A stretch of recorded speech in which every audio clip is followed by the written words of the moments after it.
Guys, welcome and welcome back to our YouTube channel learn science. तो बच्चों, कैसे हैं आप लोग? होप सो कि आप लोग बहुत खुश होंगे, क्योंकि अभी तो आप लोग न्यू क्लास में आए हैं और नई क्लास में आने की खुशी ही कुछ और होती है। वो जो हमारा फर्स्ट मंथ चलता है वो काफी फन वाला चलता है। थोड़ी थोड़ी पढ़ाई होती है लेकिन उसमें मजा भी हम लोग बहुत करते हैं। एंड जो फर्स्ट डे स्कूल जाने की बात होती है वो तो कुछ और ही होती है। उस दिन तो हमें सब लोग कंपटीशन करते हैं ना कि उस दिन हम कौन जल्दी पहुंचेगा, क्योंकि उस दिन बेंच भी सिलेक्ट होती है। जो सबसे पहले आगे सबसे फर्स्ट बेंच पे बैठेगा वो बेंच पूरे साल उसी की रहती है। तब नहीं, पूरे साल नहीं, जून की छुट्टी तक, क्योंकि जून की छुट्टी के बाद फिर से बच्चे 1 महीने के बाद स्कूल जाते हैं। तो चलिए, ये सब तो होता ही रहेगा। साथ ही हम लोग भी आप लोगों के लिए लेकर आ गए हैं क्लास 9। तो बच्चों, क्लास 9 में अभी तो हम लोग पढ़ेंगे NCERT, जो कि हम लोगों ने क्लास 8 में भी पढ़ी थी। अगर आप लोगों को नहीं मालूम है तो मैं आप लोगों को बता दूं, जो लोग न्यू है उनके लिए, कि हम लोगों ने क्लास 8 की ज्योग्राफी, पॉलिटी, NCERT हम लोग ऑलरेडी कंप्लीट कर चुके हैं। और इस चैनल पर आपको क्लास 8 की Oxford new science in everyday life भी पढ़ाई जा चुकी है, और साथ ही क्लास 7 और 8 दोनों की पढ़ाई जा चुकी है। और 8 की आप लोगों को सोशल भी पढ़ाई जा चुकी है। वो 8 की क्लास के साथ जैसे आपका सेशन कंप्लीट हुआ वैसे ही हमारा भी सेशन कंप्लीट हो गया। अब आपका न्यू सेशन स्टार्ट हुआ है, तो इस मंथ में हम लोगों ने भी स्टार्ट कर दिया है आप लोगों के लिए क्लास 9 का सेशन। और फिलहाल अभी हम लोग पढ़ेंगे ज्योग्राफी, पॉलिटी भी हम लोग पढ़ेंगे, बट अभी हम लोग ज्योग्राफी से स्टार्ट कर रहे हैं। और आज हम ज्योग्राफी का चैप्टर नंबर 1 पढ़ेंगे। एंड बच्चों, अगर आप लोगों के जहन में कंफ्यूजन होगा साइंस को लेकर के, साइंस कब स्टार्ट होगी, तो बच्चों मैंने आप लोगों की मैम से डिस्कस किया था। तो वो मैम का भी कुछ चल रहा है, उनकी लाइफ में कुछ चल रहा है। जब वो आएंगी उनको अभी थोड़ा सा टाइम चाहिए, थोड़ा सा गैप चाहिए। इतने तो हमारी स्टडीज चलती ही रहेंगी, हम सोशल पढ़ते ही रहेंगे, पर जब वो आएंगी तो वो आपको जरूर बताएंगे। एंड होप्स हो कि इंशाल्लाह आप उनके लिए जरूर प्राउड फील करेंगे कि आप उनसे पढ़ रहे हैं। ओके, तो चलिए, ये सारी बात होती ही रहेंगी। हम लोग स्टार्ट करते हैं चैप्टर नंबर 1। ज्योग्राफी का चैप्टर नंबर 1 होगा हमारा इंडिया, साइज एंड लोकेशन। यानी आज हम लोग इंडिया के साइज और लोकेशन के बारे में पढ़ने वाले। आप सोचे होंगे ये तो बहुत बेसिक सा चैप्टर है। यस बच्चों, बहुत बेसिक सा चैप्टर है, वेरी बेसिक, मतलब इतना बेसिक कि हर कोई साइंस के बारे में कौन नहीं जानता है इंडिया के। एंड लोकेशन, अब आप सोचेंगे लोकेशन का क्या मतलब है? लोकेशन का बच्चों यही मतलब है कि जब आपसे कोई पूछे कि आप अगर कोई आपसे, मतलब फॉर एग्जांपल, अगर आप मान लीजिए आप स्पेस में एरोप्लेन से उड़ते हैं, ओके, और उड़ते उड़ते आप पहुंच जाते हैं कहाँ? आप पहुंच जाते हैं स्पेस में। अब आप स्पेस में आप मान लीजिए जुपिटर पे पहुंच गए। अब जुपिटर पे आप लोग पहुंच गए, वहां आप परेशान हो रहे हैं कि आपको वापस इंडिया जाना है, वापस अपनी कंट्री जाना है, अर्थ जाना है। तो वहां आपकी मुलाकात होती है एलियन से। अब एलियन तो चलिए आपकी मदद करने के लिए तैयार हो गया, लेकिन अब वो एलियन तो आपसे लोकेशन पूछेगा ना कि अर्थ तो बहुत बड़ी है, इस बड़ी सी कंट्री में तुम्हारा घर कहाँ है भाई? तुम किस कंट्री से, सॉरी, इस बड़ी सी वर्ल्ड में तुम्हारी कंट्री कहाँ है, तुम और कंट्री में तुम्हारी लोकेशन कहाँ है? तो आप लोग उसको कैसे बताएंगे? आप लोग ऐसे तो नहीं कहेंगे ना वो जो दिख रहा है, वो जो गोल गोल इस तरह तो दिखेगा ही नहीं आपको इंडिया। तो आपको कोई ना कोई लोकेशन के लिए, मतलब कुछ ना कुछ आपको लगाना पड़ेगा कि आप कैसे लोकेशन उसको बताएंगे। तो चलिए, आज हम लोग इंडिया के साइज कितना लंबा है, चौड़ा है, क्या लंबाई है, क्या चौड़ाई है, कितनी जमीन पर है, कितना समुद्र में है, कितनी कोस्टल लाइन है, ये सारी चीजें हम लोग आज इस चैप्टर में डिस्कस करने वाले हैं। बहुत बेसिक सा चैप्टर है, बहुत इजी और बहुत इंटरेस्टिंग। आप लोग जिस प्यारी सी कंट्री में रहते हैं उस प्यारी सी कंट्री का तारुफ है, इंट्रोडक्शन है, जो कि आपको मालूम होना बहुत ज्यादा जरूरी है। हो सकता है कभी आपको किसी एलियन को एक्सप्लेन करना पड़ जाए या किसी फॉरेनर को एक्सप्लेन करना पड़ जाए, तो जरूरी है कि आप लोग इस चीज को जानिए। आपकी जनरल नॉलेज के लिए भी बहुत ज्यादा जरूरी है। ओके, तो चलिए स्टार्ट करते हैं। Okay, India is one of the ancient civilization in the world. As all we know कि हिंदुस्तान जो है, हिंदुस्तान की जो तहजीब है वो बहुत पुरानी, कोई नया अभी पैदा हुआ कंट्री नहीं है हमारा। Okay, it has achieved multi faceted socio economic progress during the last 5 decades. Yes बच्चों, हम लोगों ने आज़ादी के बाद से बहुत सारे सोशियो इकोनॉमिक चेंजेस हमारे प्रोग्रेस की है, चेंजेस आए हैं जिसमें हम लोगों ने पॉजिटिव वे में चेंजेस आए हैं, प्रोग्रेस किया है। And we should to respect all our freedom fighters, उन सभी हमें लीडर्स का भी शुक्रिया करना चाहिए जिन्होंने इन 50 सालों में हमारे देश को, आज़ादी के टाइम हमारा देश कहाँ था और आज कहाँ है, अगर आप लोग कंपेयर करें तो हम लोग उस टाइम के मुकाबले बहुत आगे बढ़ चुके हैं। अब फ्यूचर में क्या होगा और प्रेजेंट में क्या हो रहा है वो तो आप सभी जानते हैं, लेकिन अभी हम लोग पिछले 5 डिकेड्स की बात कर रहे हैं जिसमें हम लोगों ने प्रोग्रेस किया है। Okay, India has also contributed significantly to the making of world history. World का इतिहास जब भी पढ़ा जाएगा या जब भी लिखा जाएगा तो हिंदुस्तान की तारीख, उसमें हिंदुस्तान का जो नाम होगा उसमें सुनहरे हरफों में लिखा होगा। हिंदुस्तान की तारीख ने जो है वर्ल्ड की जो पूरे इतिहास है उसमें भी काफी सिग्निफिकेंट रोल प्ले किया है। ओके, तो चलिए अब हम आ जाते हैं नेक्स्ट उस पर टॉपिक पर, जो कि है लोकेशन, जिसकी हम बात कर रहे थे कि यानी कि अगर हमें किसी एलियन को एक्सप्लेन करना पड़ जाए कि अर्थ पर हमारा कंट्री किधर है, तो हम इस लोकेशन को कुछ इस तरह से समझेंगे कि हम उस एलियन को भी समझा सकते। जो सबसे पहली बात हमारी बुक में लिखी हुई है अर्थ के बारे में, तो वो यही लिखी हुई कि हमारे अर्थ जो है,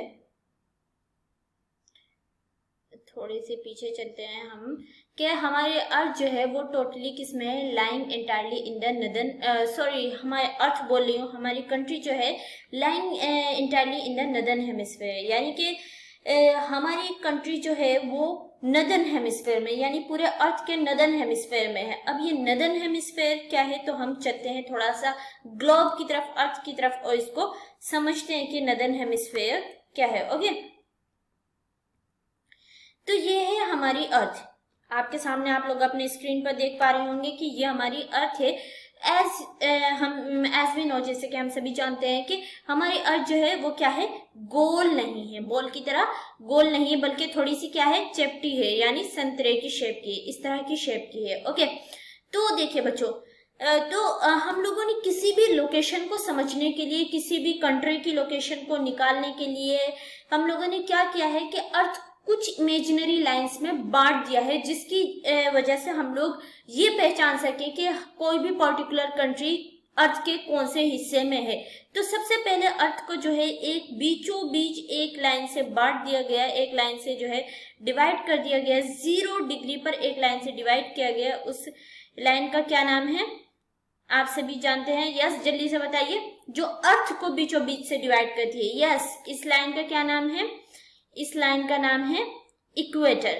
ओके, तो इक्वेटर, अब इक्वेटर में हम लोगों ने बीच से डिवाइड कर दिया अर्थ का, तो ऊपर क्या हुआ, ऊपर हो गया नॉर्थ, नीचे हो गया साउथ, यानी ये हो गया नदर्न हेमिस्फीयर और ये हो गया नीचे सदर्न हेमिस्फीयर। ओके, तो अर्थ को 2 हिस्सों में बांट दिया गया, नदर्न हेमिस्फीयर, सदर्न हेमिस्फीयर। अब आप लोग सोचेंगे ये हेमिस्फीयर क्या है, तो बच्चों देखिए, जैसे कि आप लोगों ने मैथ्स में पढ़ा ही होगा ना कि जो पूरा गोला होता है उसको क्या बोलते हैं, स्फीयर। पूरे गोले को क्या बोलते हैं, स्फीयर। और जब गोले को आधा कर देते हैं तो वो क्या हो जाता है, हेमिस्फीयर। तो इसलिए क्या कहलाया, नदर्न हेमिस्फीयर। क्या कहलाया, नदर्न हेमिस्फीयर। तो हमारा जो कंट्री है वो कहाँ है, वो अर्थ के नदर्न हेमिस्फीयर में है। अब नदर्न हेमिस्फीयर से तो हमें ये अब देखिए, नदर्न हेमिस्फीयर की अगर हम बात करते हैं तो नदर्न हेमिस्फीयर में पूरा का पूरा नॉर्थ अमेरिका भी है, यूरोप भी है, एशिया भी है। तो एलियन के अगर नदर्न हेमिस्फीयर में तो आधी से ज्यादा दुनिया बसी हुई, नदर्न हेमिस्फीयर में किधर है, तो नदर्न हेमिस्फीयर में किधर है ये समझने के लिए हम लोग क्या करेंगे, थोड़ा सा फिर पीछे जाएंगे। और the main land extend between latitude 8 degree 4 north and 37 degree 6 north.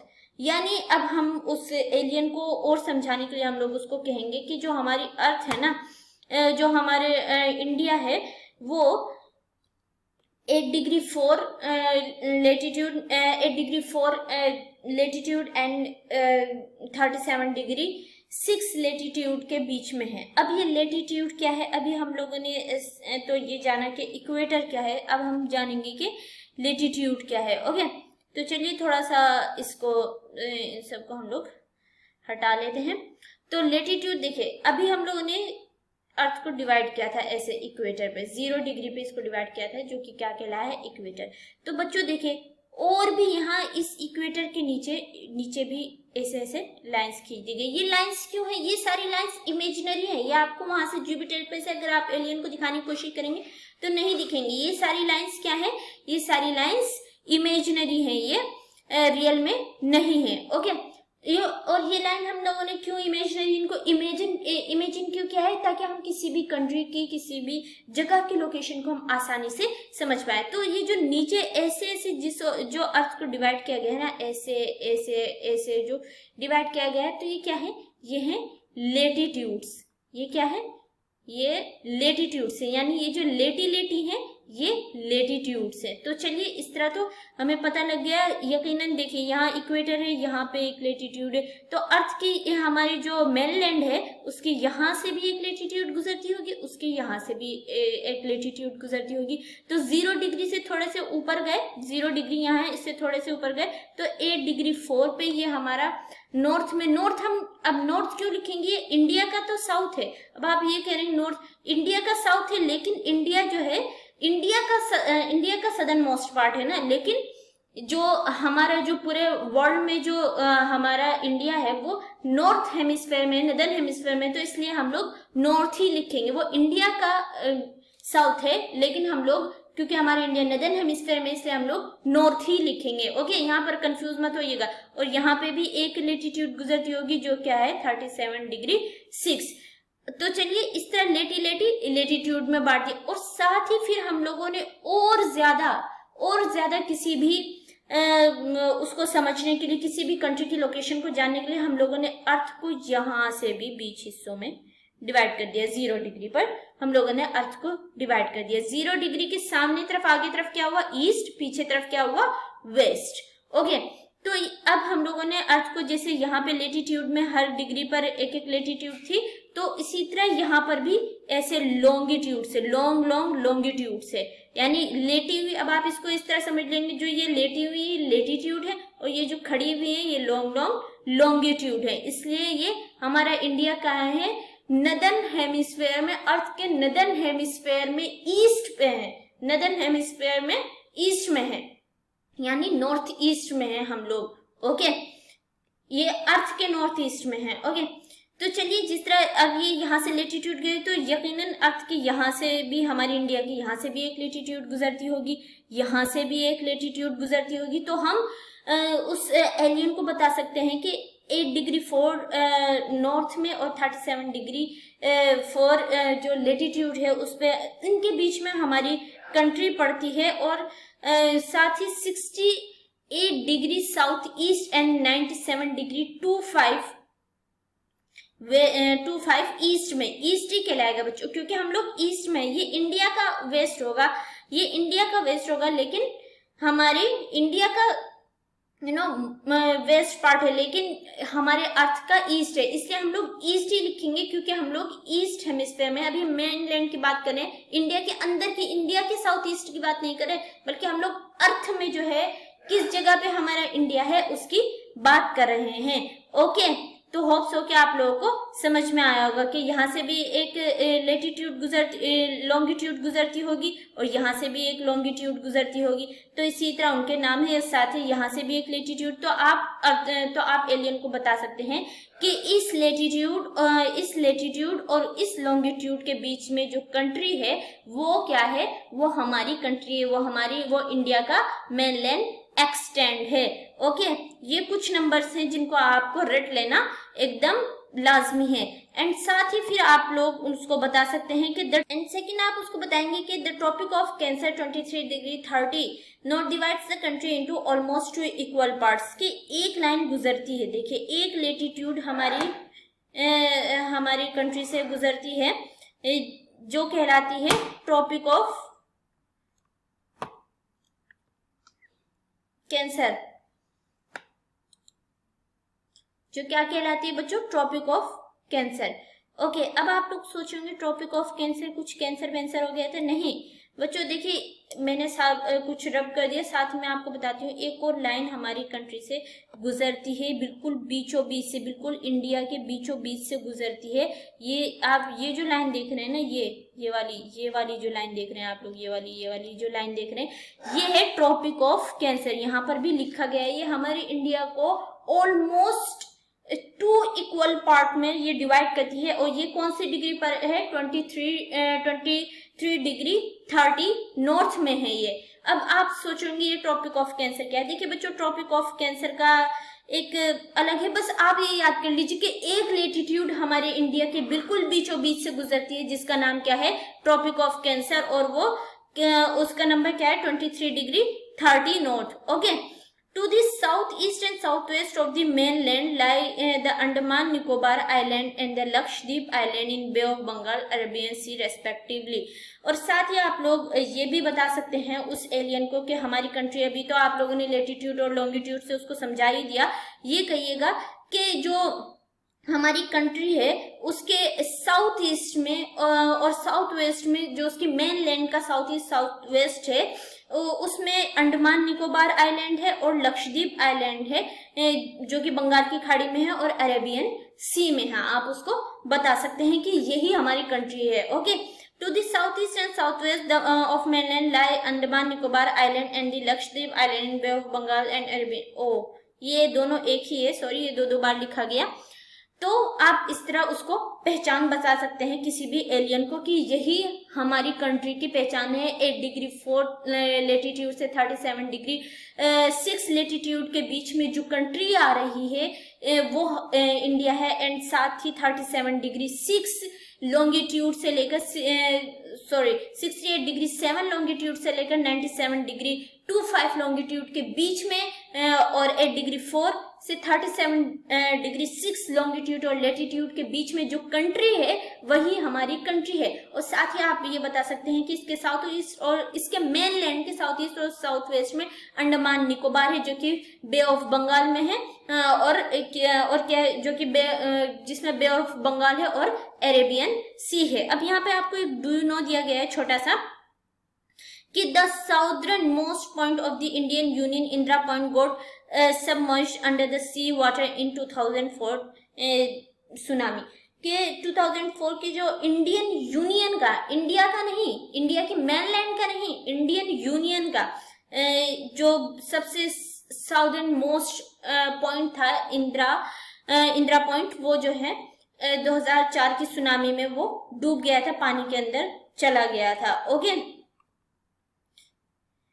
अब हम लोगों ने लोकेशन तो समझ ली, बता दिया इस लॉन्गिट्यूड से इस लॉन्गिट्यूड के बीच में, इस लेटीट्यूड से इस लेटीट्यूड के बीच में ये भी बता दिया कि जो उसकी मेन लैंड है उसमें अंडमान, उसके साउथ ईस्ट साउथ वेस्ट में अंडमान निकोबार आइलैंड है, जो कि बे ऑफ बंगाल अरेबियन सी में डिवाइड करता है। तो मतलब ये आप सब लोगों ने एलियन को बता दिया, एलियन को समझ में आ गया, अब एलियन वहां पहुंच जाएगा। ओके, इस तरह आप किसी भी एलियन को अगर बताएंगे तो उस एलियन को भी समझ आएगा और आप लोग जुपिटर से अर्थ पर आ पाएंगे और साथ ही अपनी कंट्री में लैंड कर पाएंगे। ओके, तो अब हम बात पे आ जाते हैं साइज की कि हमारी कंट्री का साइज कितना है।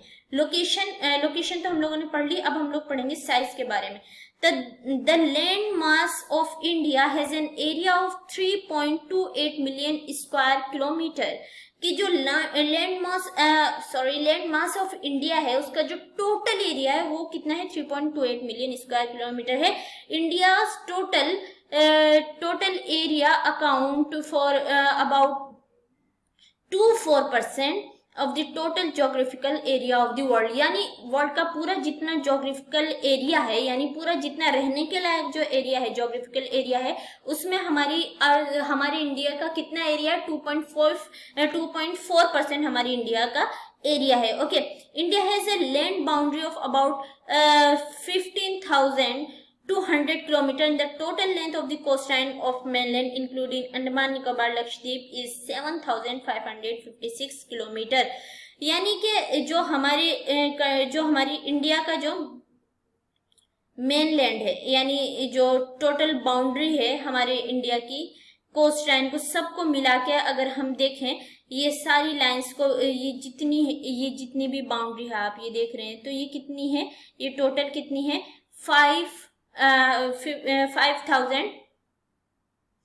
15,200 किलोमीटर पूरी बाउंड्री है हमारी की। और हमारी और अंडमान निकोबार लक्षद्वीप जितने हैं ये भी इंडियन यूनियन का हिस्सा है।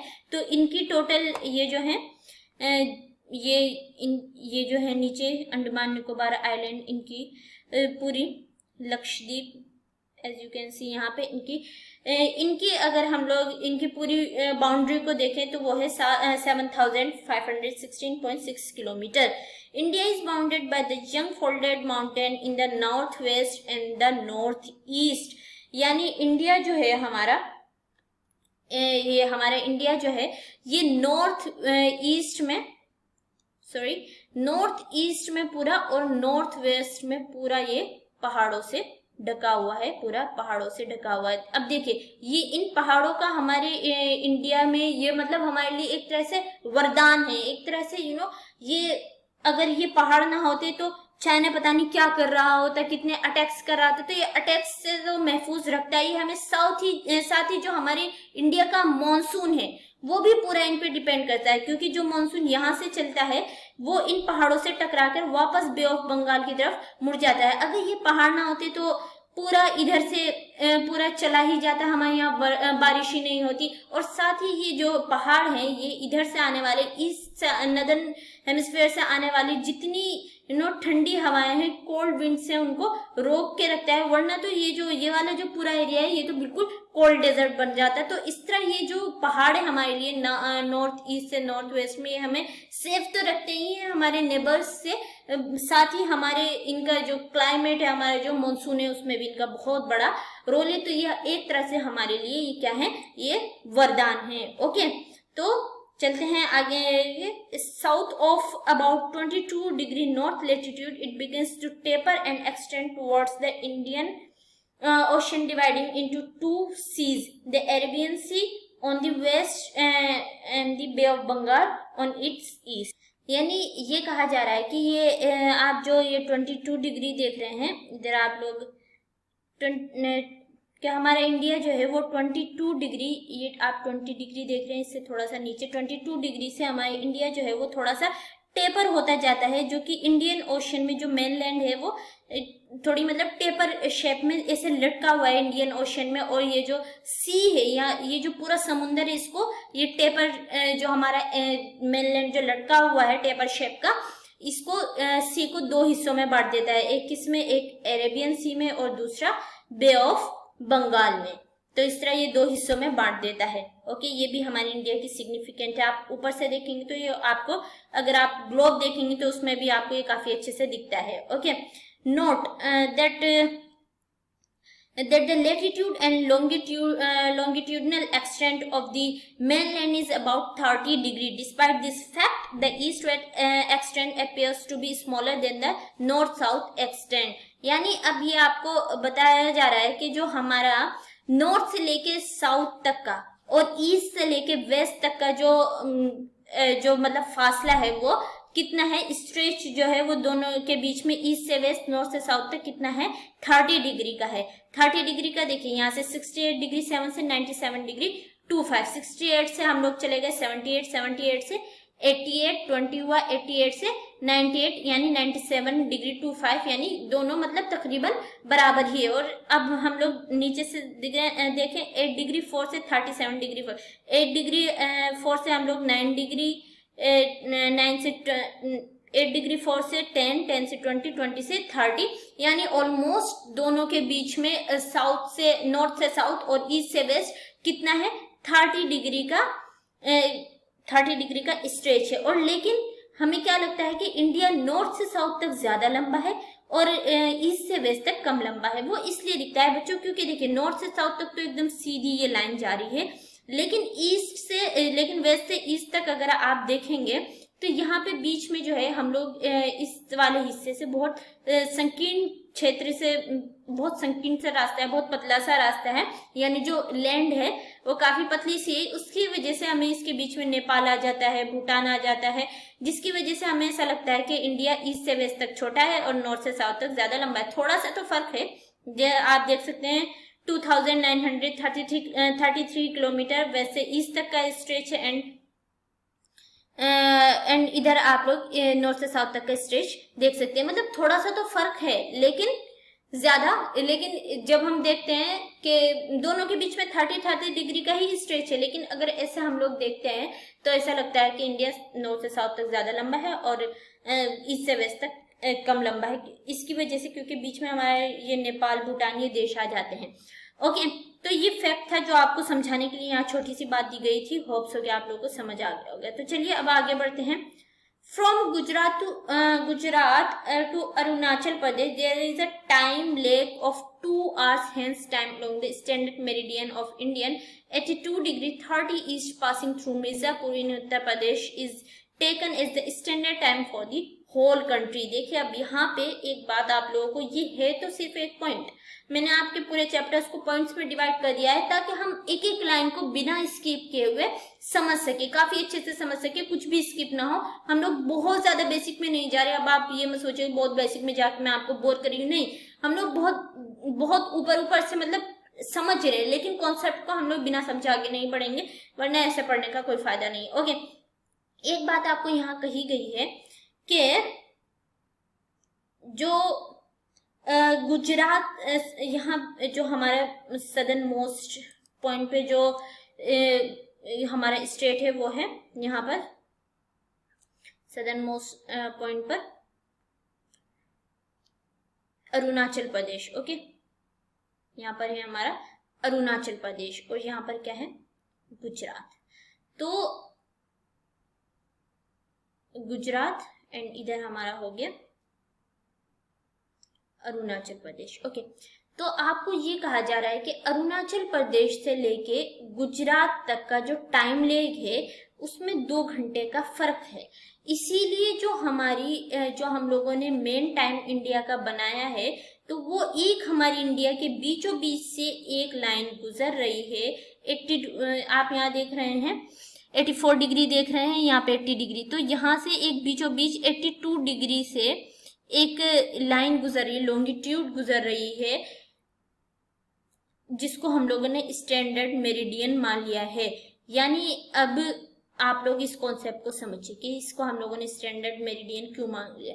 देखिए अगर हम लोग अर्थ को देखें तो अर्थ ऐसे गोल है। ओके, अर्थ ऐसे गोल है और अर्थ जो है 23 डिग्री पे वो ऐसे झुकी हुई है, अर्थ ऐसे झुकी हुई। तो अगर हम ग्लोब में देखें तो वैसे तो हमें इंडिया यहाँ एकदम सामने फ्रंट में दिख रहा है। अब आप लोगों को समझ में अब आप लोग सोच रहे होंगे कि ये कैसे, तो फ्रंट में दिख रहा है एक जैसी रेस। देखिए मान लीजिए अगर सूरज यहाँ पर है, सूरज यहाँ पर है और ये इंडिया है, यहाँ पर इंडिया है। ओके, मान लीजिए ये इंडिया है, ठीक है, मान लीजिए देखने में तो नहीं लग रहा है लेकिन मान लीजिए अब इस तरह, और अर्थ जो है वो ऐसे घूम रही है, ईस्ट से वेस्ट में अर्थ रोटेट कर रही है। ओके, तो जब सूरज उगेगा, अर्थ इधर आए, तो सूरज की रोशनी जो सबसे पहले पड़ेगी वो कहाँ पड़ेगी, वो इस हिस्से में पड़ेगी, वो इस हिस्से में पड़ेगी, अरुणाचल प्रदेश पे पड़ेगी। ओके, तो अब सूरज की एक रे को, अब यहाँ पे काफी सारी लॉन्गिट्यूड है, यहाँ पे भी एक लॉन्गिट्यूड है, यहाँ पे भी एक लॉन्गिट्यूड है, यहाँ पे भी एक लॉन्गिट्यूड है, तो 68 डिग्री 7 लॉन्गिट्यूड तक ट्रेवल करने में एक लॉन्गिट्यूड से दूसरी लॉन्गिट्यूड तक ट्रेवल करने में सन की रे को जो है 4 मिनट का टाइम लगता है। ओके, कितने मिनट का लगता है, 4 मिनट का टाइम लगता है। तो गुजरात से लेके अरुणाचल प्रदेश से गुजरात तक कितना हमारा स्ट्रेच था, 30 डिग्री का स्ट्रेच था। अगर हम 4 को 30 से मल्टीप्लाई कर लेते हैं तो क्या होगा, हमारे पास आ जाएगा 120 मिनट्स। 120 मिनट्स अरुणाचल प्रदेश से लेके गुजरात तक सूरज की रोशनी में जितनी अभी अरुणाचल प्रदेश में पड़ रही है उतनी रोशनी गुजरात में पड़ने के लिए जब अर्थ हमारी ऐसे रोटेट करती रहती है, ये वाला हिस्सा पीछे जाएगा, ये वाला हिस्सा यहाँ आएगा, क्योंकि सूरज तो अपनी जगह स्थिर है ना बच्चों, सूरज तो अपनी जगह, सूरज नहीं घूम रहा, अर्थ घूमेगी, ये वाला हिस्सा पीछे जाएगा, तब कहीं ये वाला हिस्सा यहाँ पर आएगा। तो कितना टाइम लगेगा इस हिस्से को पीछे जाकर इस हिस्से को यहाँ तक आने में, 120 मिनट का, यानी 2 घंटे का। इसीलिए कहा जाता है कि अरुणाचल प्रदेश से लेकर गुजरात तक जो टाइम है वो 2 घंटे का फर्क है। अब ये 2 घंटे का फर्क है, मतलब अब देखिए अगर हम लोग ऐसे टाइम रखें कि अरुणाचल प्रदेश में 2 घंटे पहले सुबह हो जाए, गुजरात में 2 घंटे बाद, तो इस तरह तो हमारी पूरी कंट्री का टाइम ही बिगड़ जाएगा, पूरा निजाम ही बिगड़ जाएगा। यानी हम लोग किसी को भी, मान लीजिए कि आपका कोई फ्रेंड अगर कोई अरुणाचल प्रदेश में रहता हो, उसका बर्थडे है, अगर आप लोग उसको जो है, अगर आप गुजरात से उसको विश करते हैं बर्थडे की, तो आप अगर अपने गुजरात से विश करेंगे तो उसके यहाँ तो 12 तो पहले ही बज चुके, तो आप 2 बजे फोन करेंगे तो ऐसा तो नहीं होगा ना। अगर हम सभी को पूरी कंट्री में एक साथ 12 बजेगा, पूरी कंट्री में एक साथ न्यू ईयर का 12 जो बजेगा एक साथ 12 बजेगा, वरना तो क्या होगा, अरुणाचल प्रदेश के लोग पहले न्यू ईयर सेलिब्रेशन कर लेंगे और हम लोग 2 घंटे के, और गुजरात के लोग 2 घंटे के बाद करेंगे, ऐसा नहीं होगा ना। पूरी कंट्री में एक साथ न्यू ईयर का सेलिब्रेशन होगा। तो एक स्टैंडर्ड टाइम करने के लिए, ताकि पूरी कंट्री का टाइम एक टाइम रहे, पूरी कंट्री में एक टाइम बजाने के लिए क्या किया, इधर से 1 घंटा क्या किया, माइनस कर दिया, और इधर से 1 घंटा प्लस कर दिया। यानी जब इस लाइन पर 82 डिग्री 30 पर जब 7 बजेंगे, तब पूरी कंट्री में 7 बजेंगे। ओके जो यानी बच्चों अगर देखा जाए तो अगर यहाँ पे मान लीजिए यहाँ पे सुबह के 6 बजे हैं, यहाँ पे सुबह के 6 बजे हैं अरुणाचल प्रदेश में, गुजरात में तो अभी 4 ही बज रहे होंगे, तो इस तरह तो टाइम गड़बड़ हो जाएगा। तो टाइम को सही करने के लिए क्या किया, इधर से 1 घंटे का टाइम माइनस कर दिया। अरुणाचल प्रदेश वालों को कहा कि 1 घंटा और सो जाओ, और गुजरात वालों को कहा कि 1 घंटा थोड़ी जल्दी उठ जाओ, तो तब जाके पूरी कंट्री में 6 बजेगा। यानी कि ना तो 6 यहाँ बज रहा है, ना 6 यहाँ बज रहा है, बल्कि 6 कहाँ बज रहा है, इस लाइन पर बज रहा है, जो हम लोगों ने स्टैंडर्ड मेरिडियन 82 डिग्री 30 पर 6 बज रहा है, इसीलिए पूरी कंट्री में 6 बजे। यानी इस लाइन पर आकर, जो इंडिया को बीचों बीच से गुजरती है, इस पर आकर जो जब इस पर सवेरा होगा, इस पर 6 बजेंगे, तब पूरी कंट्री में 6 बजेंगे। तो इसीलिए इस लाइन को स्टैंडर्ड मेरिडियन के तौर पर हम लोगों ने मान लिया है। जो इस पर टाइम होगा वही टाइम पूरी कंट्री में होगा, ताकि हमारी पूरी कंट्री का जो काम है, जो सारी चीजें हैं, वो एक साथ चल सके, एक समान पूरी कंट्री में एक टाइम बच सके। ओके बच्चों, होप सो कि आप लोगों को समझ आया होगा कि क्यों इसको स्टैंडर्ड मेरिडियन को माना गया। और ये मिर्जापुर से होकर गुजरती है, उत्तर प्रदेश के मिर्जापुर से होकर गुजरती। बाकी ये 5 राज्यों से होकर गुजरती। ये आप लोगों के लिए रहा कि आप लोग चेक करिएगा कि कौन कौन, उड़ीसा से और कई राज्यों से होकर गुजरती है। ये आप लोग चेक करिएगा कि ये लाइन कौन कौन से राज्यों से होकर गुजरती है। मिर्जापुर के, उत्तर प्रदेश के मिर्जापुर से होकर ये मेन तौर से गुजरती है। ओके चलिए, ये चीज भी हम लोगों ने, ये था तो एक पॉइंट, लेकिन समझने के लिए बहुत कुछ था। जिन बच्चों ने समझ लिया, ये सारी चीजें विजुअलाइज करने की, इमेजिन करने की, जिन बच्चों ने इमेजिन कर लिया हमारे साथ साथ, उन्होंने कर लिया। और जिनको नहीं समझ में आया, वीडियो को पॉज कीजिए, बैक कीजिए, फिर अगेन बैक कीजिए, फिर बैक कीजिए, तो आप लोगों को यकीनन समझ में आएगा। ओके, तो अब आगे हम लोग लास्ट पे कि the latitude extend influence the duration of day and night, one moves from south to north. कि लेटीट्यूडनल एक्सटेंड जो है, उससे क्या होता है, डे और नाइट का इन्फ्लुएंस होता है as one move from south to north, जब वो साउथ टू नॉर्थ से मूव होते हैं। यानी जब लेटीट्यूड साउथ से जब हमारी अर्थ मूव होती है, तो उससे डे और नाइट का ड्यूरेशन भी फिक्स होता है कि दिन कितना लंबा होगा, रात कितनी लंबी होगी, इस तरह लेटीट्यूड से फिक्स होता है। ओके बच्चों, मतलब लेटीट्यूड के घूमने से डे और नाइट के ड्यूरेशन का फर्क पड़ता है कि कहाँ पर कितना लंबा दिन होगा, कहाँ पर कितना लंबी रात होगी। देखिए बच्चों, वो उसका फर्क क्या है, उसके फर्क को समझने के लिए अब हम लोग थोड़ा सा समझ लेते हैं। ओके, यहाँ आते हैं हम। देखिए, जो ये हमारी अर्थ है, डे और नाइट का ये हमारी अर्थ है, इस पे कई सारे लेटीट्यूड्स हैं। ओके, और हमारी अर्थ जो है वो ऐसे झुकी हुई, थोड़ी टिल्टेड है हमारी अर्थ। ओके, और ये सन है, और यहाँ पे हमारी कंट्री है इंडिया। ओके, ये हमारी कंट्री है। तो आपको ये बात कही गई कि जब लेटीट्यूड के घूमने से, लेटीट्यूड के मूव करने से डे और नाइट के ड्यूरेशन में फर्क होता है। Okay, one moves from south to north, जब वो साउथ से नॉर्थ की तरफ मुड़ता है। तो ये लेटीट्यूड है, इनके मूव होने से हमारे दिन कितनी लंबी होगी, रात कितनी लंबा होगा, ये इस बात का फर्क पता लगता है। ओके, तो होप्स हो कि बच्चों आप लोगों को समझ आ रहा होगा। एंड साथ ही बच्चों बहुत बेसिक सा चैप्टर है, हम लोगों को इतनी ज्यादा बेसिक में जाने की जरूरत भी नहीं थी। अगर ना देखा जाए तो कुछ भी नहीं है, सिर्फ कुछ नंबर से जिनको रट लेना है, और अगर देखा जाए, अगर पढ़ा जाए, समझा जाए तो बहुत कुछ है जिनको समझना है। बाकी आप लोगों के लिए समझना इसलिए जरूरी है, एमसीक्यूज का टाइम में कुछ भी पूछा जा सकता है, इसलिए आप समझिएगा। बाकी जो ड्यूरेशन वाला, डे एंड नाइट का ड्यूरेशन वाला जो कॉन्सेप्ट है वो हम लोग नेक्स्ट वीडियो में भी उसको और ज्यादा एक्सप्लेन में समझेंगे। ओके, तो आज के लिए बस इतना ही बच्चों। होप्स हो कि आप लोगों को काफी अच्छे से दिमाग के अंदर घुस गया होगा। तो अगर आप लोगों को समझ आया तो जल्दी से वीडियो को लाइक कीजिएगा, और अगर चैनल पर न्यू है तो चैनल को जरूर सब्सक्राइब कीजिए, अपने फ्रेंड्स के साथ शेयर कीजिए, ताकि वो भी हमारे चैनल में आपकी क्लास में जो है वो शामिल हो सके और आपके साथ वो भी पढ़ सके। ओके, तो चलिए बच्चों, मिलते हैं अगली वीडियो में, तब तक के लिए गुड बाय। अपना बहुत सा ख्याल रखिए, मुस्कुराते रहिए और पढ़ाई पर ध्यान दीजिए बच्चों। पॉजिटिव रहिए, पॉजिटिविटी को फैलाइए, अपने आसपास वालों को बताइए, अपने बड़ों को बताइए, अगर वो कुछ भी निगेटिव काम करते हैं तो उनको बताइए कि बी पॉजिटिव, पॉजिटिव रहो, खुश रहो, दूसरों को खुश रहने दो। ओके, चलिए बच्चों, stay tune and once again keep smiling and spread smiling, okay, bye.